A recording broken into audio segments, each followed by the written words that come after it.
పెద్ద పాస్టర్లు చిన్న పాస్టర్లు అని పేరు పెట్టుకున్నారే నేటి దినాన సమాజంలో. తెలుసా? పెద్ద పాస్టర్లు చిన్న పాస్టర్లు మనుషులు పెట్టుకున్నారు పేర్లు. అలా ఉండరు. దేవుని సేవకులు ఉంటారు. ఎక్కువ మంది సంఘస్థులు ఉంటే లేదా ఎక్కువ పాపులారిటీ వస్తే అందరూ ఆయన్ని అనుసరిస్తే పెద్ద పాస్టరా? ఎవరు చెప్పారు? ఎవరు చెప్పలేదు. అలాగా మనుషులు పెట్టుకున్నారు. పెద్దోళ్ళు చిన్నోళ్ళు లేరు, గనులు గొప్పోళ్ళు లేరు.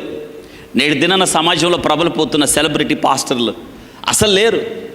వింటున్నారా? సెలబ్రిటీలు ఎక్కడున్నారండి?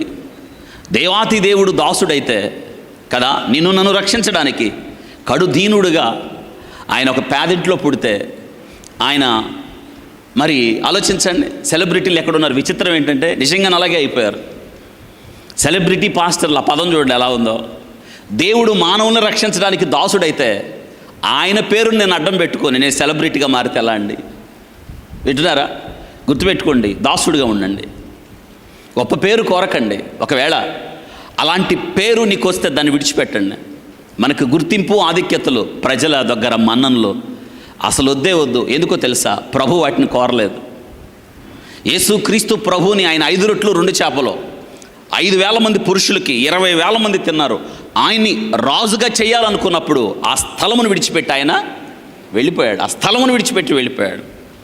మనం ఎందుకు ఈ ఘనతలు, ఎందుకు ఈ పేరు ప్రఖ్యాతులు, ఎందుకు ప్రజల మన్ననలు?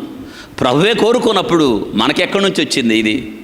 వింటున్నారా? దాసుడుగా చక్కగా పౌలు గారు ఫిలిప్పీ సంఘానికి రాస్తున్నాడే, దేవునితో సమానముగా ఉండుట విడిచిపెట్టకూడని భాగ్యమని ఎంచుకోనలేదు. విడిచిపెట్టాను. ఎవరి కోసం? నీ కోసం. ఆయన స్లేవ్గా మారాడు, సెలబ్రిటీగా కాదు. Should be slave. మనం సర్వింగ్. ఎవరు వెళ్ళని చోటకు మనం, ఎవరు చేయని పని మనం, ఎవరు ఇంకా తగ్గించుకోలేరు అన్న చోటుకి మరింతగా తగ్గించుకోవడం. ఇది ప్రభు మనకు నేర్పిన ఆధిక్యత.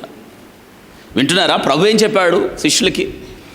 ఆ మేడగదులు అన్నాడు, నేను చేసినట్టు మీరు ఒకరికొకరు మీకు మాదిరిగా ఉండడానికి నేను ఇలా చేశాను అన్నాడు.